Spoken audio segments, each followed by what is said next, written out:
Our guys had to first launch the prophecy channel and the history channel, while our servers and computers were running in the background now for months and months and months. But it's coming very soon. Digital, online, Bible and worldview commentaries. Very excited about it for a lot of reasons, because I'm going to be able to actually show you things live on the air. I'm going to say, well, let's ask our computer system and see what's in our library. And we're going to be able to type it in and get an answer. Boom.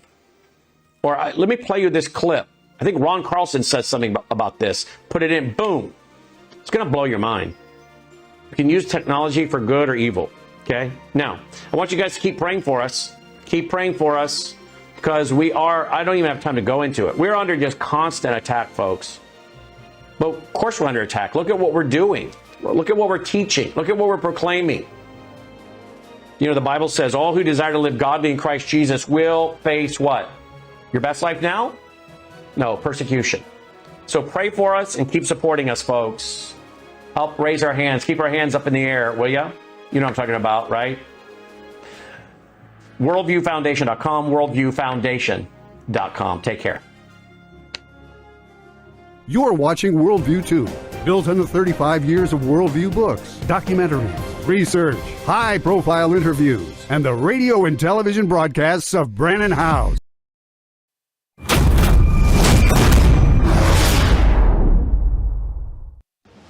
Colonel Rob Maness has a lifelong record of providing dedicated service to this nation. Having worked his way up from the enlisted ranks to full colonel, he served our country for more than 32 years. He has served as a bomber squadron commander, bomb disposal technician, Joint Chiefs of Staff Operations Officer, assisted the national security team with the campaign plan for the global war on terrorism. He authored the first theater nuclear war plan and served as the vice commander of America's largest airborne intelligence wing. Colonel Rob Maness is a true American hero.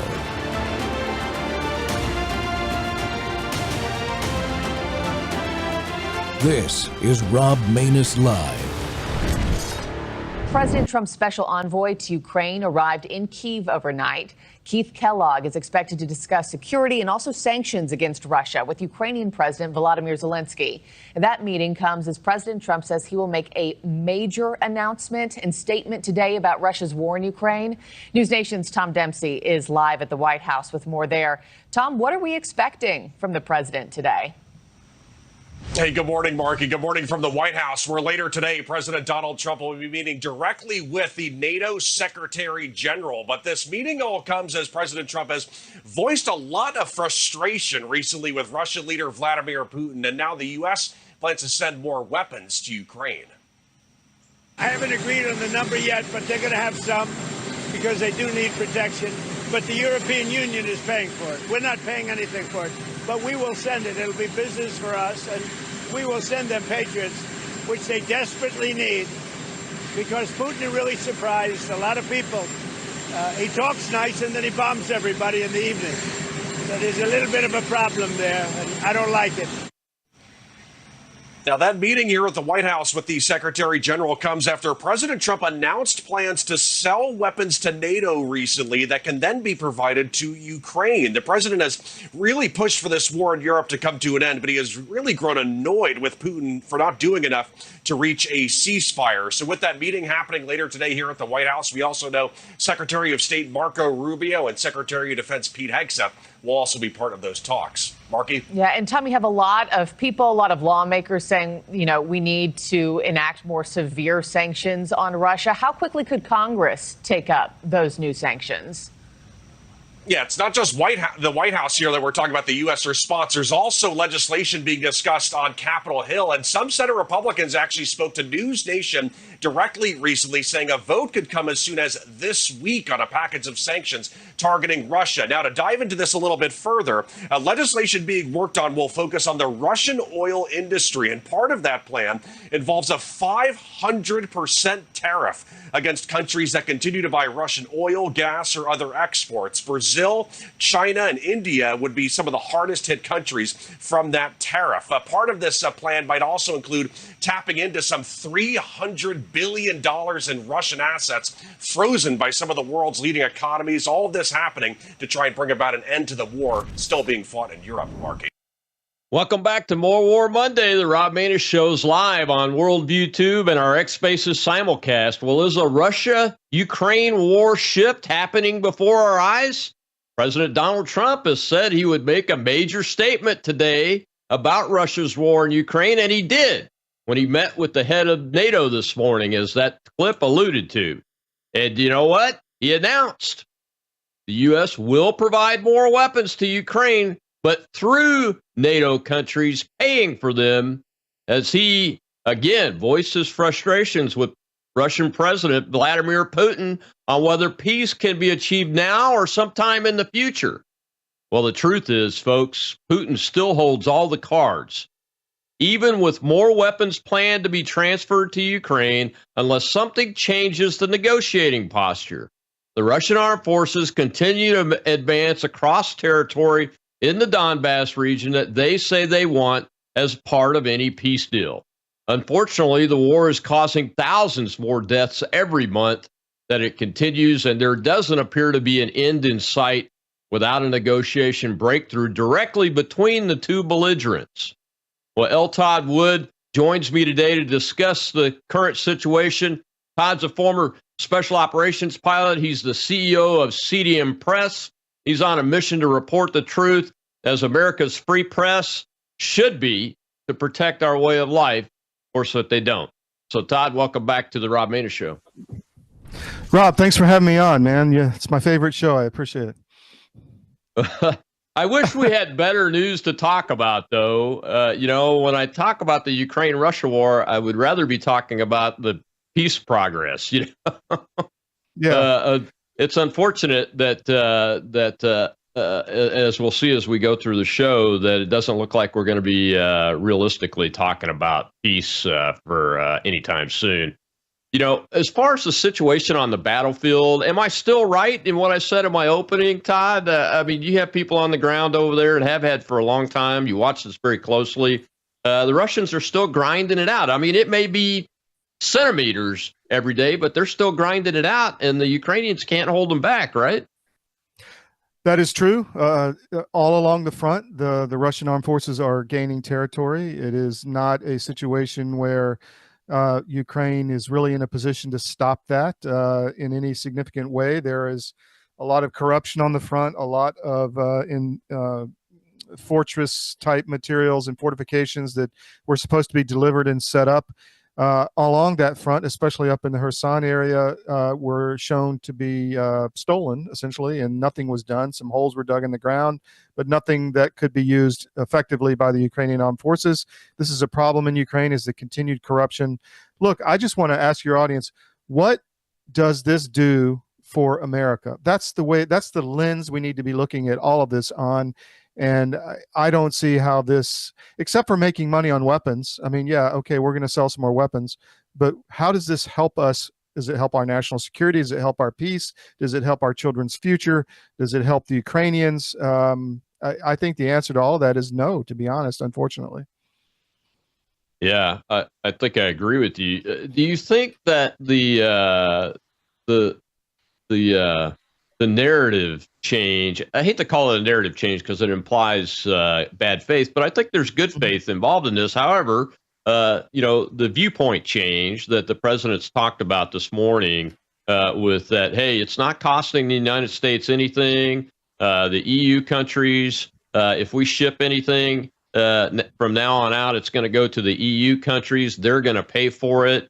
And then the Ukrainians will get Patriots and the like from the EU countries or NATO countries. There's been both terminologies. I'm assuming the trade part is going to be through the EU since NATO is not really in the trade business. But do you think that perspective and point of view does us any good at all as America, as we've tried to end this war, and rightly so, as the president ran on, but really haven't been able to get it done yet? Well, I wrote an article a few days ago, last week or so, that it's not Vladimir Putin or Volodymyr Zelensky that can end this war. It's Donald Trump. And Donald Trump can end this war tomorrow by saying we're no longer going to support Ukraine militarily. The war would end, the killing would stop. There would be some type of solution on the ground found pretty quickly, in my opinion, because I don't, if you're, what I hate, and I find it very dishonorable for Americans to be saying we're going to fight to the last Ukrainian. The only way there is any kind of win in Ukraine is full involvement of NATO on the ground, with ground troops, with air assets, with everything. And hopefully that's not going to happen. So what's the alternative? Is it just forever war? 25,000 Ukrainian soldiers, according to my sources, died in June. I mean, just think of the just chaotic misery these people are undergoing. I mean, they're jerking kids off the street, sending them to the front, and they last a very short amount of time. And I don't see that as good for America in a moral sense, in a future relationship with the other half of the world. I see it as supporting a very narrow agenda of a very narrow group of people. And it's not what we voted for. I mean, I just don't see what the end game is, Rob. Maybe you have better insight than me, but I don't see how this helps us in the long run. All it does is continue the misery. Yeah, I mean, I'll ask you. Here's when I first heard about it, I was like, well, how does that change anything from the peace through strength perspective and America First perspective that I voted for? That says that Europe's going to take care of Europe, and the United States, while we'll still support NATO, we're going to primarily focus on the Indo-Pacific, and the real adversary is build up our strength to deter China in that part of the world, which involves increasing shipbuilding both on the Navy side and the merchant marine sea lift side dramatically, which involves building more air bases so that we can have dispersal options that are more appropriate to surviving in that environment in the case of air and missile attack from the Chinese Communist Party forces, building more defensive weaponry for air-based defense and defensive weaponry that needs to go on our sea lift ships that currently are completely unarmed, by the way. American Sea Lift is completely unarmed and cannot operate in an opposed environment without direct military support.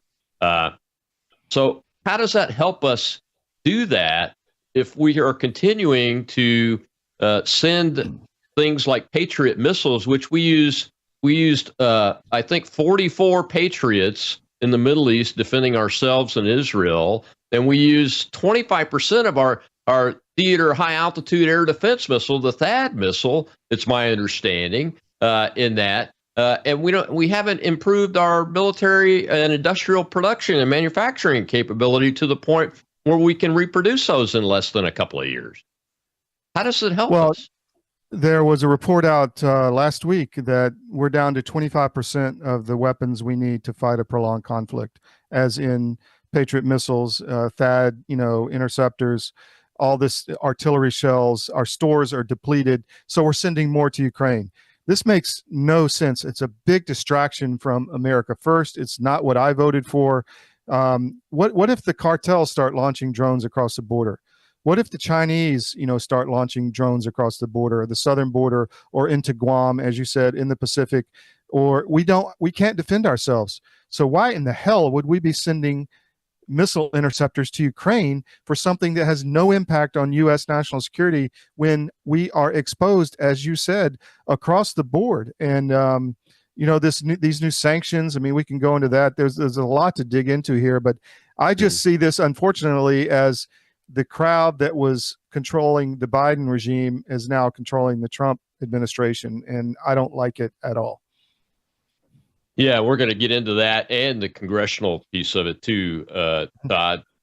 Staying on the resources available piece,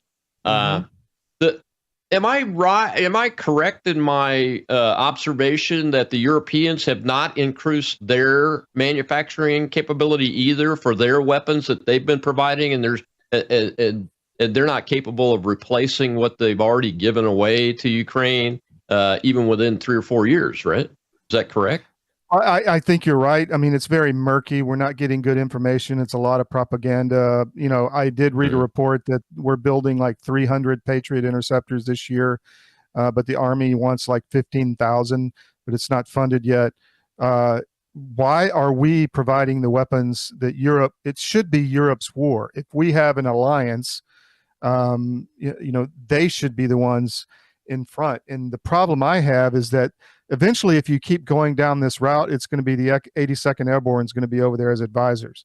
I mean, that is the end game, which they desperately want, and I desperately want to keep from happening.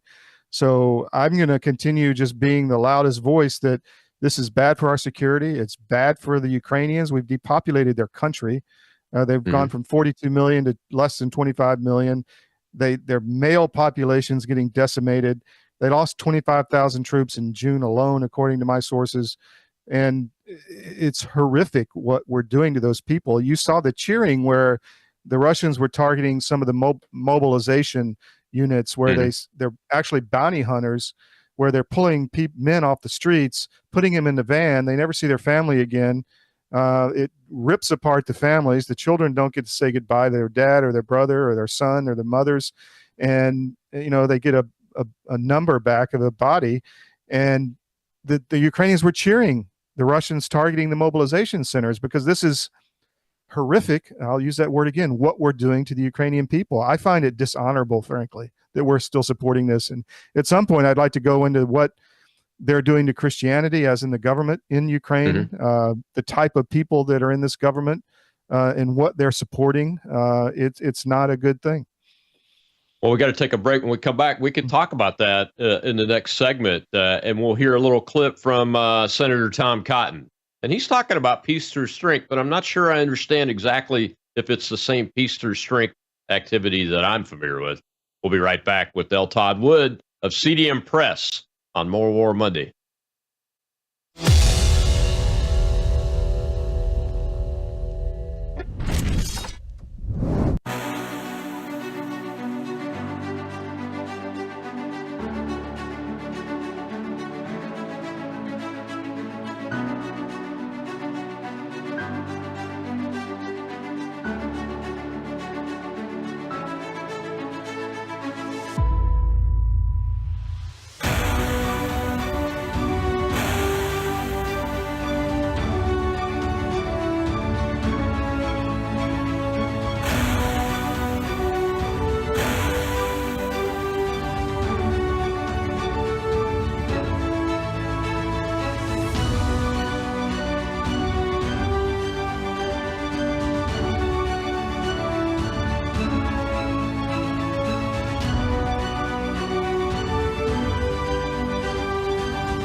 It doesn't seem that Vladimir Putin wants peace because he continues these attacks on civilian targets in Ukraine, to say nothing of the attacks and the grinding war in the east of Ukraine. I wouldn't say that President Trump has been playing nice with Putin. He's been trying since he came to office to put an end to this war. I think we all know, given the battlefield realities, that it's going to end in some kind of negotiated peace. That's because Joe Biden first tempted Vladimir Putin to invade Ukraine again, as he invaded Ukraine the first time when Barack Obama was president, not when Donald Trump was president, I would note. And then he continued to slowly provide weapons to Ukraine, not in a way that wasn't designed to help Ukraine win 2 and 3 years ago, but just prevent them from losing while Joe Biden was still president. So President Trump has given Vladimir Putin numerous occasions to try to reach a ceasefire. I think what's been demonstrated now to the world is that Vladimir Putin at least has no interest at the moment in a ceasefire. The way to make progress is what President Trump has done time and again, what you saw him do last month with Iran, is peace through strength, to make it clear to Vladimir Putin that he has more to lose on the battlefield in Ukraine than he has to lose at the negotiating table. Welcome back to More War Monday here on the Rob Maness Show on Worldview Tube and our X Spaces simulcast. And my guest today is former Special Operations helicopter pilot and president and CEO of CDM Press, L. Todd Wood. And Todd, the last part of that clip there from Senator Cotton really concerns me, and I believe shows a little bit of the window open that I was concerned was going to open with the Iran attacks. And that is, he's equating peace through strength with the president bombing Russia like he did Iran. I mean, that's what I think I heard there. Did you hear that? Yeah, I did hear that. And again, that's what I mentioned in the first segment is they want American involvement in this war. And that's World War III, folks. We're already to the point where Germany is talking about providing these long-range cruise missiles, the Taurus, that can strike deep into Russia with significant payloads, even nuclear. And Russia's saying, okay, well, now Berlin's a target. So we're already at that edge. And that's what they want. They want Russia to attack so that they can destroy Russia with nuclear weapons, I think. I mean, at least a part of this wants that. Now, Cotton did mention something, which that's the first time I didn't hear that interview, but he mentioned that Biden provoked Putin to invade. That is true. That's the first time I've heard somebody in the deep states, and I consider Cotton kind of a mouthpiece of maybe not the deep state, but the military industrial complex, because he's definitely on that forever war spectrum. But that's the first time I've heard someone in his position mention that the U.S. and the Biden administration provoked this second phase of the war that started in 2022 by Kamala Harris going to, I think it was the Munich Security Conference, and saying Ukraine's going to join NATO. That was a red line for Putin. Everybody knew it was a red line. And so that is interesting. I found that he would admit that. So then if he's admitting that, then this is our war. So why are we, getting involved in a more broad conflict, in a conflict that we started? I think we have some moral culpability here that we need to say, hey, well, this was wrong. We're going to end it. Let's stop killing the young kids. What are we going to wait another 6 months? Another 150, 300,000 kids die? I find it dishonorable, Rob.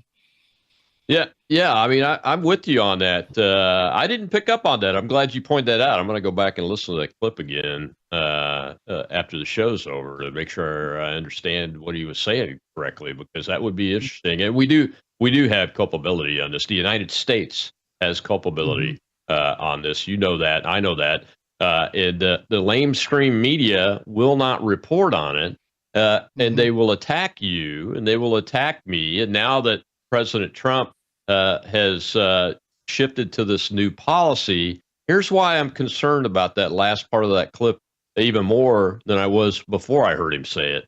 And that is, in the statement today, he said something to the effect, the president did, that we're going to give them 50 days to come to peace before we implement more tariffs and sanctions, I believe. I didn't hear the entire sentence when he said it, but I heard the 50-day part.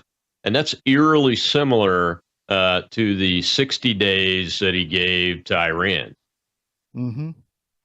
Well, you're bringing up a good point I didn't even think of. I mean, that is frightening. And I always say that you don't have to agree with Putin's actions, but you need to understand why they're doing what they're doing. Otherwise, you're operating in a vacuum and you don't really understand the follow-on cascades of consequences that can happen. And if you understand Russian history or the history of that region, that has always been a Russian sphere of influence. And for us to say that's going to be part of NATO was just a complete provocation. But even that, even beyond that, if you look at history and understand World War II, for instance, what happened the last time we cut off or messed with an economy's oil supply? I mean, we had Pearl Harbor, right? I mean, so the history is rhyming here, and it's not good. And I'm going to do personally, our network's going to do everything we can do to just call out the truth here and hold fast to it. And hopefully some people will listen.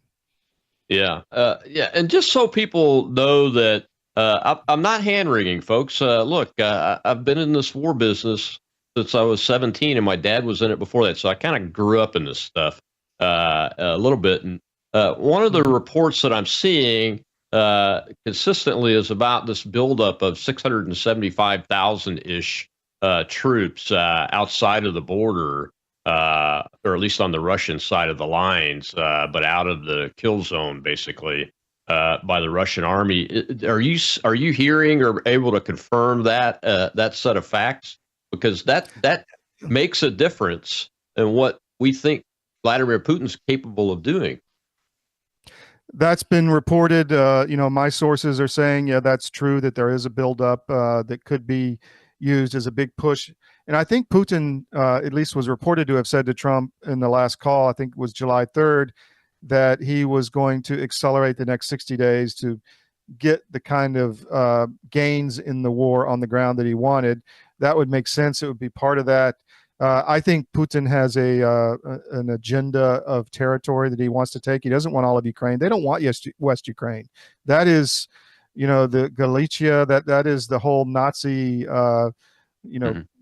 area which connected with Poland. I mean, they don't want that area. They do want the East. They want the resources, and where that line in his mind is a little up in the air. But this is Trump's war now. I mean, you could have said a month ago it was Biden's war, but now it's Trump's war. He's entering the fray. He's providing weapons, and it makes us belligerents.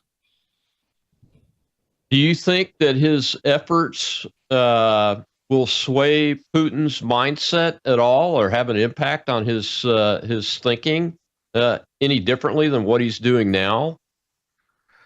No, I don't. I think people need to realize if Putin does not, if Putin collapses here and looks weak in front of Trump, he's got a whole array of oligarchs behind him that will remove him from power.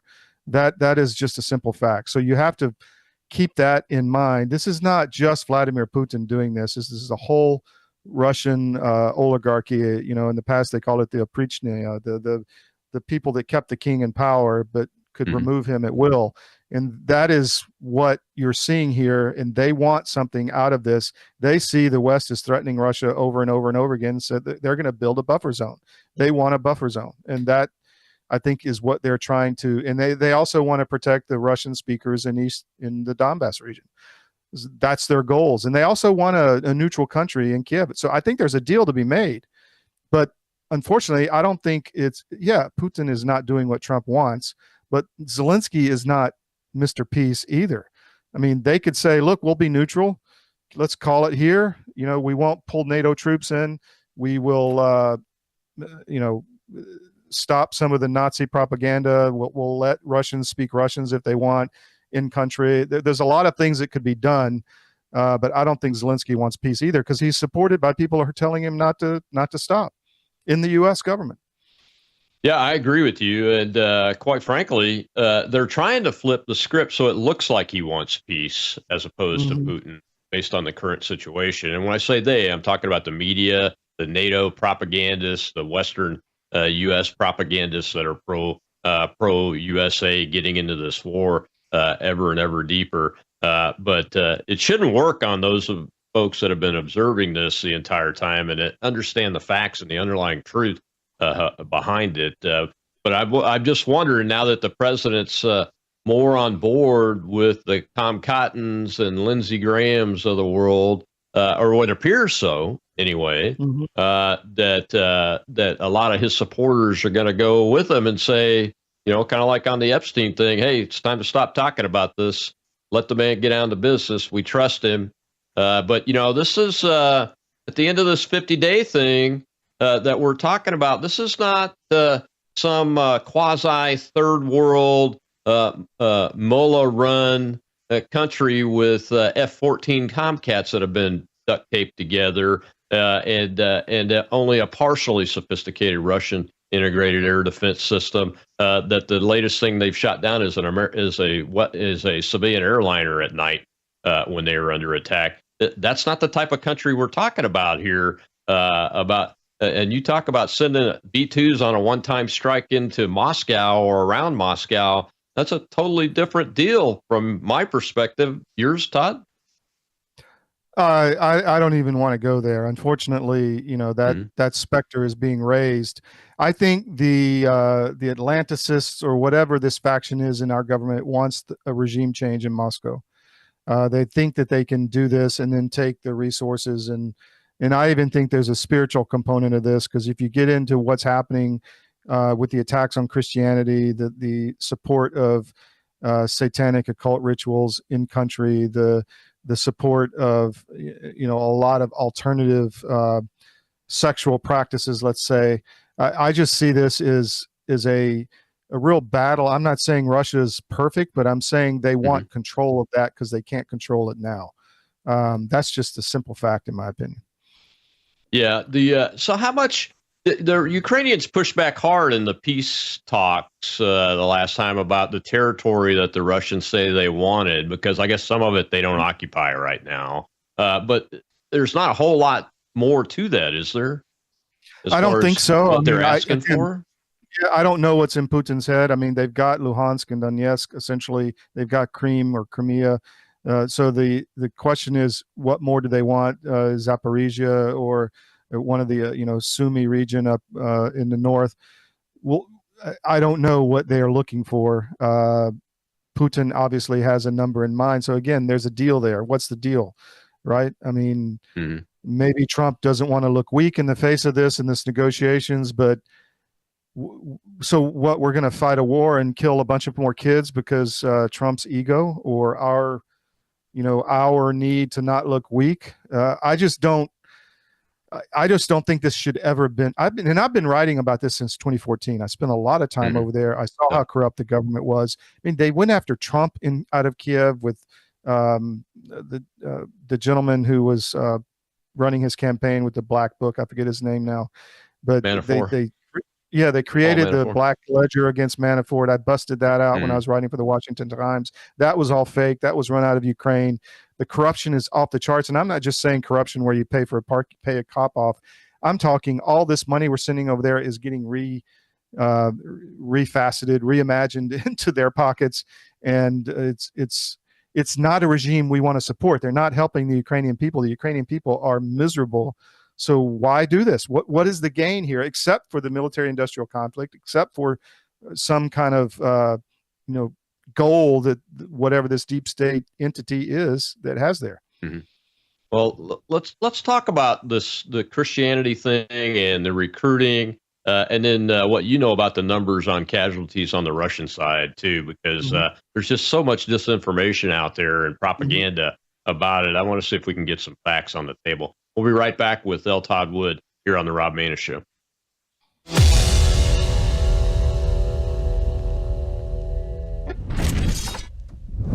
You woke up with a sore throat and a low-grade fever. You know you are getting sick, so here's your choices. You can get sicker and miss work. Try to see a doctor this week or sit hours in a crowded waiting room at urgent care. I have a smarter option for you. Open your medical emergency kit. Match your symptoms to doctor-recommended prescription in your booklet and take the right meds now and get well faster. This is not a first aid kit. It's like having an urgent care in your home. It includes doctor-prescribed medications to treat over 39 medical issues like respiratory infections, strep throat, pneumonia, UTIs, and more. No waiting to see the doctor and no standing in line at the pharmacy. It's right here.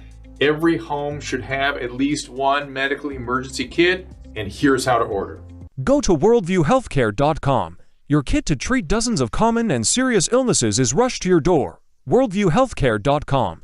That's worldviewhealthcare.com. The emergency kit available at worldviewhealthcare.com. Make sure you don't have to go to urgent care. I got pneumonia. I didn't have to go. I took this last year. Stayed at home, went to bed.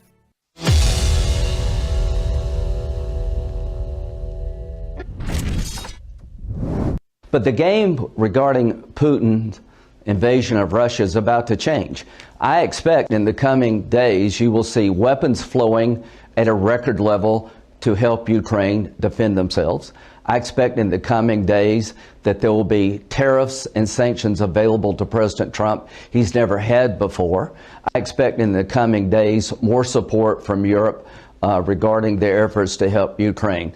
Putin made a miscalculation here. For 6 months, President Trump tried to entice Putin to the table. The attacks have gone up, not down. One of the biggest miscalculations Putin has made is to play Trump. And you just watch. In the coming days and weeks, there's going to be a massive effort to get Putin to the table. And to those who are helping him, China buying cheap Russian oil and having no accountability, those days are about over. Welcome back to the Rob Maness Show. It's More War Monday, and we're talking the Russia-Ukraine conflict and the latest updates as of just an hour before the show started today as to what's going on from the perspective of the United States' role in this war, NATO's role, the European Union's role, and that man right there, Senator Lindsey Graham. He sounds just a little bit too excited and happy. And my guest today is L. Todd Wood, the CEO of CDM Press, a former helicopter pilot in the Air Force Special Operations, and has spent some time in Ukraine, has people and sources on the ground inside Ukraine, and really is our go-to source for reliable information, as much as you can get in a war like this, on this Ukraine and Russia war. And Todd, in the last segment, you talked about this attack on Christianity inside Ukraine, and how that's setting up to make it look like, and we know that Vladimir Putin's not a good guy, but he has talked the talk about protecting Christians and those kind of things, and it's kind of setting up a conflict within the conflict based on religion. Tell us more about that. Well, I've interviewed the attorney for the Ukrainian Orthodox Church many times, Bob Amsterdam out of London, and I can get him on your show if you want. But it is this is a 1,000-year-old church. 90+% of the Ukrainians belong to this church. So the Ukrainian government has come in and said, just like the Chinese Communist Party did, by the way, okay, we'll let you have a Christian church, but it has to be state-sponsored. So we're going to destroy this Christian church. It's 1,000 years old. We're going to burn the churches. We're going to steal the churches. We're going to beat the priests. We're going to arrest anyone who opposes us. We'll put them in jail and give them harsh treatment. Even if they're sick, we'll force them to die, essentially. That's going on right now. You have parishes meeting in the woods because they're scared to meet in their church and be arrested. You have last week, a few days ago, a bunch of Nazis that were dressed as war veterans, invalids in wheelchairs, get pushed into one of the cathedrals. They get inside the door, they rip their blankets off, and they go beat the priests. Literally, there's video. You can find it online. Just search for it on X, of them running after the priests, beating them, pulverizing them. It's not a good situation. And this is being enabled by elements within the U.S. government. So you have elements of the U.S. government destroying a 1,000-year-old Christian church in Ukraine. I find that disgusting. Of course, they use the excuse, well, they're Russians. Well, it's the Ukrainian Orthodox Church. They split off from the Russian Orthodox Church decades ago. There is no formal connection. It's simply not controlled by the government, it's not controlled by the government, so they want to control it. So they've started this Orthodox Church of Ukraine, the OCU, which nobody goes to. They have icons not of Jesus, but of like the Maidan Revolution and all this kind of stuff. It's so CCP, communist, Marxist, Soviet, essentially, that anyone with a thinking brain or intellectual honesty will see that this is an attack on Christianity. They're going in the tunnels of the catacombs under the monasteries and disturbing the relics of saints that are 1,000 years old. Why would you do that? I can only see this as an attack on Christianity. And if you look at the kind of behavior, you can find the videos of Zelensky dancing around, naked with his boys and, rolling his tongue to other guys. And you can find him, the stories of him appointing Maria Abramovic, the spirit cooker, which is a cult ritual developed by Aleister Crowley, the Satanist. That's the kind of people he's making ambassadors in Ukraine. So this is an attack on Christianity. It's a simple fact. So you can't get away from that. So why are we supporting that? So all you people out there that say, oh, we have to support Ukraine. Well, guess what? You're supporting a God, but it's not the one that's in the Bible, or at least, it's another God, and it's not good. Yeah, and that opens up the door to making Vladimir Putin the savior of Christians in there, and the Ukrainian Orthodox population, the Orthodox, which church is the right one? The Ukraine Orthodox Church? The Ukrainian Orthodox Church is the 1,000-year-old church where everybody's been married, baptized their children in, the whole thing. There's videos you can find of thousands of people being locked out of their churches singing hymns out in the street. I mean, it's not hidden. Yeah. It just makes it to where Vladimir Putin can be their savior, and that doesn't help their war effort whatsoever. It doesn't make any sense. Are there Christian leaders in the United States saying anything about this?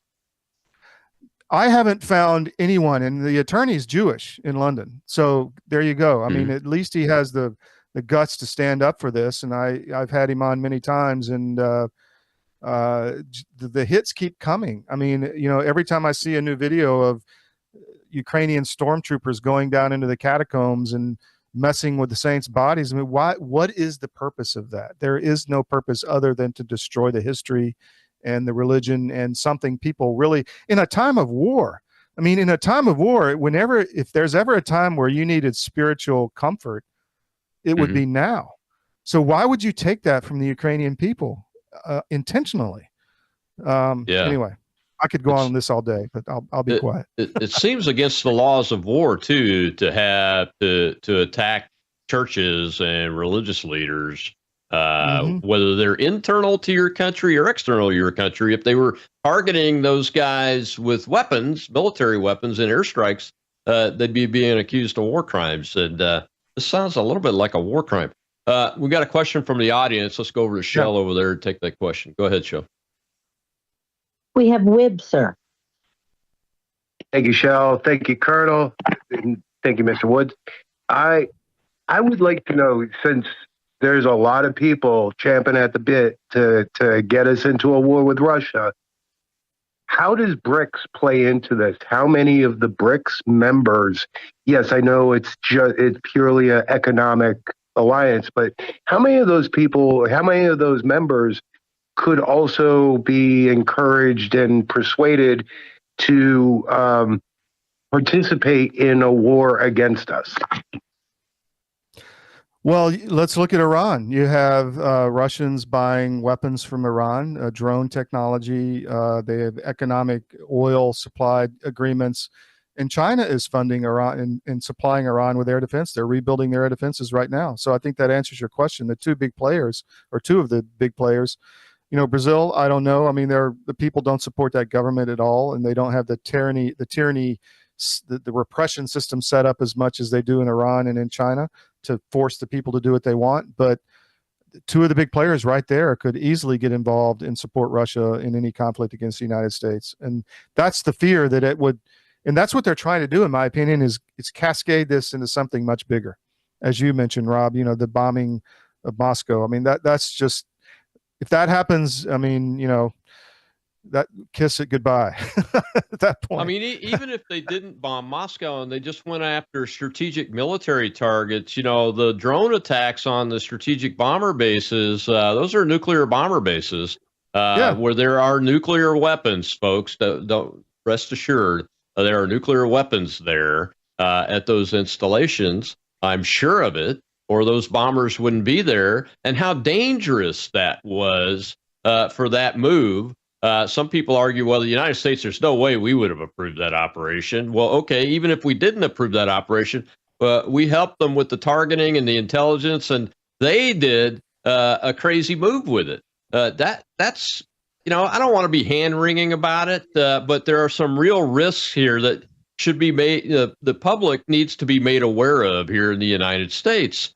It's just not a go in and bomb a target, and Vladimir Putin and the Russian armed forces and the Russian people are going to drop to their knees and say, "Oh, you hurt us," kind of like what the Iranians have done, not verbally, but in effect, they've been brought to their knees. That is not what's ever going to happen here. If this comes to a situation where the United States is talked into doing an attack on behalf of Ukraine on some strategic target set, there is no way that this battlefield will be prepared like the Israeli Defense Forces prepared the battlefield in Iran. At this point, I see no signs of that kind of capability being brought to bear, or that Russia would be helpless like the Iranians were helpless. I mean, that was a dramatically effective takedown of the air defense system and the defenses of Iran in that 12-day war. But is that possible to happen in Russia? Not with just the Ukrainians, that's for sure. Well, people need to realize the Iranians don't support their leadership. I mean, I'm very Mhm. close to the Iranian resistance, as I think you are as well. And the Yeah. Iranian people don't support that government. So that's one facet. The Russians do. The Russians, it's kind of like, if you get married and you're getting divorced, you can say anything, anybody can say anything about your wife's family, but if you say something, it's really a problem, right? So this is, if you say something about the Russian people can say all they want and criticize our government, but if the United States starts attacking Russia, the Russian people will come to the aid of the motherland and fight to the death. I mean, that's just history. It's happened over and over and over again. And the Russian people, I can tell you, are very united right now. They don't have a problem with mobilization. There's a lot of kids signing up, and they have a lot more people, and they don't have the problems that Iran does as far as a populist, support for the government. Mm-hmm. Yeah, exactly right, Todd. Well, we got to take our last break. When we come back, I want to talk about what Congress might do, since it was brought up in the opening thing. We'll see a little clip from Matt Gaetz and a congressman because they're talking about it this week too. We'll be right back with L. Todd Wood on More War Monday.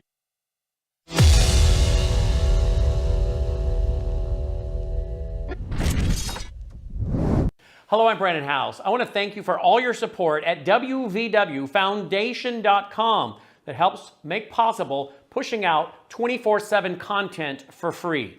Without your support, we'd have to put it all behind a paywall. But thanks to you and your support through our foundation, we're able to push it out for free as a broadcast service and broadcast ministry of WVW Foundation. Please consider going there and setting up an automatic monthly contribution, or go there and make an occasional contribution.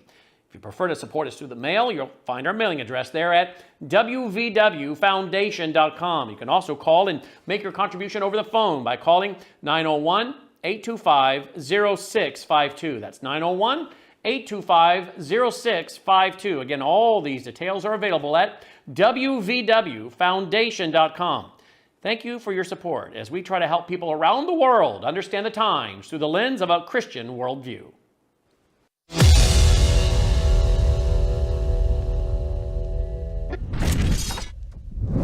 So as Congress returns, you're going to go about the business of taking up some of these individual appropriations bills. Pardon me for thinking that's a little performative and thinking you're on your way to a continuing resolution. Either way.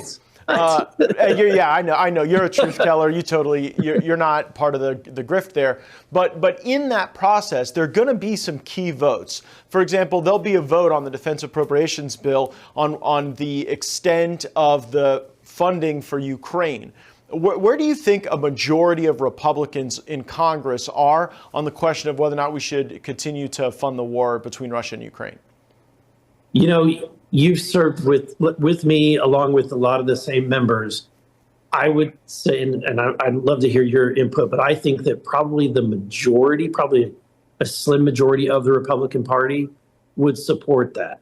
Wow. There's been some of us. I mean, that shouldn't be a surprise to you. You serve with these people. There's a lot of our conference that loves wars and they love funding wars, but I think that there's a strong contingent that will fight that.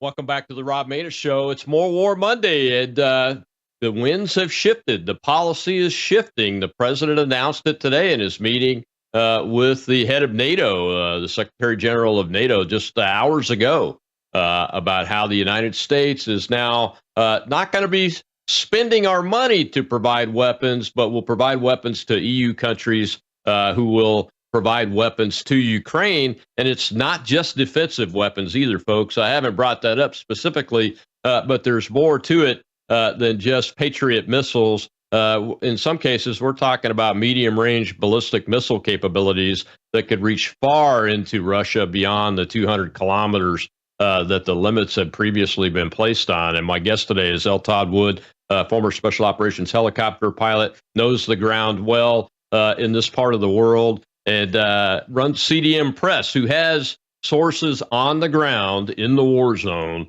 and around this area, so we can get accurate reporting from it. And Todd, Congress is going to be talking about this, and the president mentioned it in his meeting, and so did the Secretary General, about potentially 500% tariffs on those that sell oil and gas and other things to Russia, vis-a-vis, aka China, and those kind of countries, and 500% tariffs on countries that support them, like North Korea, and those kind of places. What do you think they're really going to do in Congress, if anything? They're kind of feckless, really. Well, I think they might vote for something that Trump has the capability to impose these tariffs if he wants. But, didn't we just have an election? Didn't we just vote to not do this? This is Trump becoming Biden. You can see the morphing going on TV. Yeah. To me, it's insane. This is reckless in my view, and it may be a negotiation ploy, but I just don't see anything good coming out of this. What is the end game? If they said, okay, you know what, I would rather them say we're going to deploy NATO and stop Russians' advance and be honest about it than this. It's like Vietnam syndrome, right? Okay, we're going to send another 5,000 guys. We're going to do a little more here. We're going to do a little more here. Either do it or don't.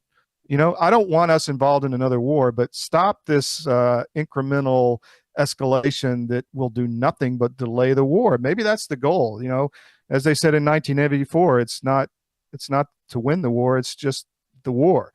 They want the war and the war and more war, as the title of your show. So, I don't know. Yeah, for the human beings out there that have never participated in war, and many of them are in our Congress and in the halls of the White House and Senate, and on those staffs, not all of them, but many, the majority of those folks haven't seen war. They don't have it. They act like, and they message that they think that they can control it. And that's the drumbeat that I've been on this whole time, is that once you open the war box, just ask Iran about what happened to their proxies, Hezbollah and Hamas and the EIJ and the Houthis, and now to Iran itself. Once you open that war box, you cannot control this.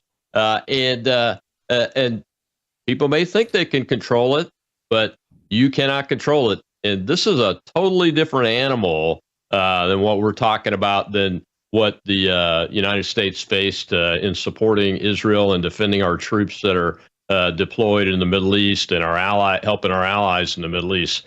It's a completely different animal with a whole different set of calculations or miscalculations that could lead to much more disastrous consequences, unintended or not.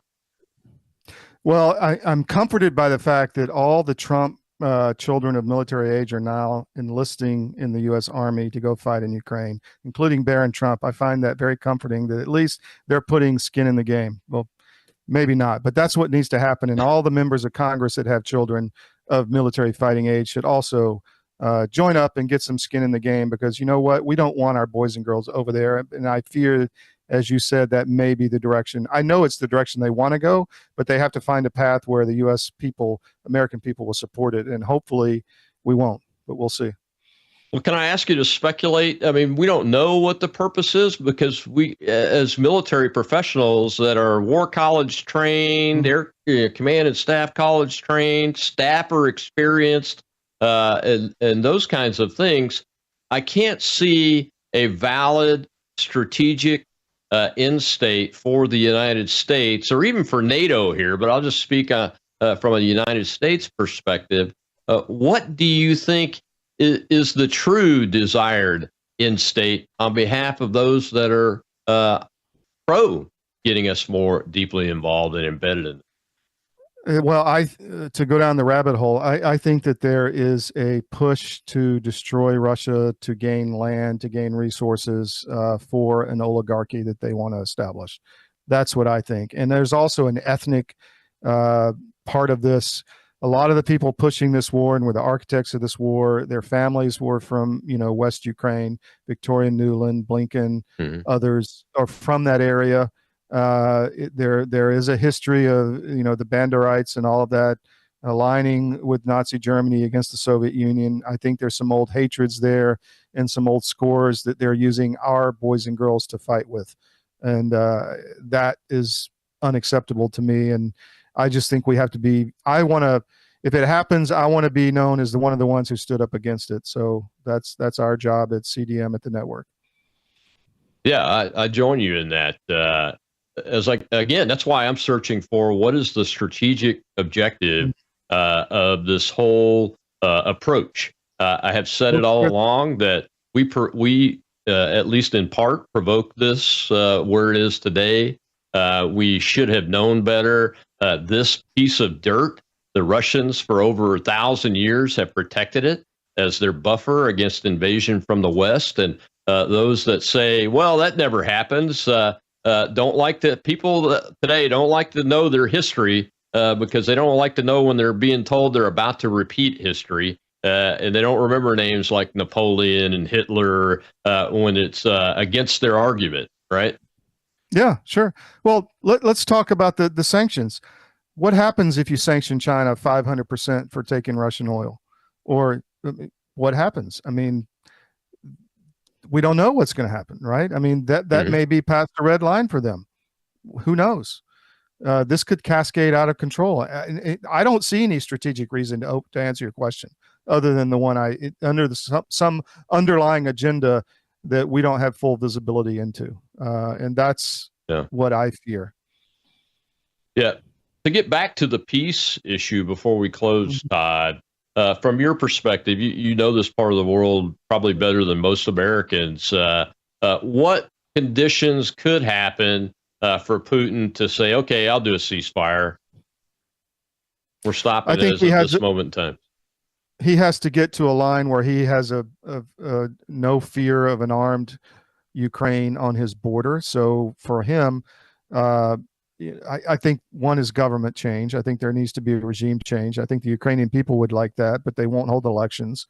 There needs to be some kind of physical buffer zone geography where he feels comfortable that they can't come in and threaten Kursk again, which is a region of the Russian Federation, which we invaded. American mercenaries along with Ukrainians, and I think there needs to be some way to deal with the fascist issue in West Ukraine. I mean, that exists. It's a thing. I went to a meeting in Kiev a while back, and it was with some gentlemen who were part of the original Constitutional Court. And I was trying to learn about their legal process, and some of their kids walked in, and one of them walked in with a, wolf's hook on his collar, walks up to me and goes, "White power." I'm like, whoa, I'm not in Kansas anymore. I mean, it does exist. So I think that is a fear of the Russian government as well. Yeah. Yeah. A lot of people say that doesn't exist. That's old news. It exists. I'm glad. It exists. I'm glad you pointed it out. And it's very dangerous that we in the West are supporting that type of ideology because we knew there's reporting that talks about the Azov Battalion from before this phase of this war started and how we weren't going to fund that, right? Yeah, I mean, we've been funding it for a long time, and I think if you look at what's going on in the EU with the tyranny that's coming out of Brussels and the censorship and the arrests of people for Facebook posts in Germany, and it's all of a piece, right? I think this is a process where they can build a state that's rich in resources and remove some of the threats to that ideology that they're trying to build. I think that's what the EU is becoming. Ukraine is part of that, and we're funding it. So the question is why? Why are we involved as a belligerent? I don't want to be involved as a belligerent. We fought a war against that ideology. So I think we have to just continue calling it out. We do. Well, before we close, let's just turn to President Trump one more time. My gut instinct tells me this is an attempt. The shifting around here is an attempt to strengthen his hand with Putin to force the peace table events to happen. And that's what I think the president's doing. I don't attribute anything other than that good faith effort to him.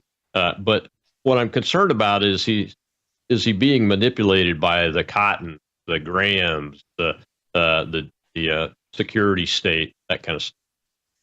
I think the answer is yes. I would agree with you. I don't think Trump is a fascist. I think he has the right view of America for our future. I support him. I still support him. I'm trying to give tough love. I'm trying to say that's not what is right. You're being manipulated. And I would agree with you. Keith Kellogg is another one who's over there, rah, rah, rah, war constantly. And, I think Trump's initial instincts were correct. Cut off the weapons. Get rid of the warmongers. Let's have some peace. I think you saw Russia move a bit towards finding a peace solution in the beginning, at least open to it.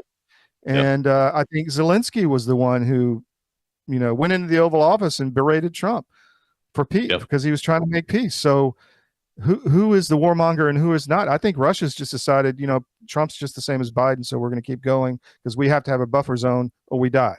It's very simple. Well, it's the same crowd of antagonists around him, unfortunately, that have at least the level of access that's needed, from what I can tell. Well, Todd, thank you very much for joining us today. I know this is a tough subject for everybody, but as you just said, we support the president. We want him to succeed in bringing peace and an end to this war. And we need to make sure that we're giving him our advice through the airwaves, because that's where we're at. We're not inside the administration. Well, thanks a lot, my friend. I appreciate it. I will see you tomorrow on Training Tuesday, and we're going to continue our series of active duty National Guard and reservists that are being harmed by the continuing punishments of the unlawful COVID vaccine order, unlawful implementation. Yes, it's still happening. Marine officer Skylar Skipper will be with me tomorrow on Training Tuesday. I'll see you then.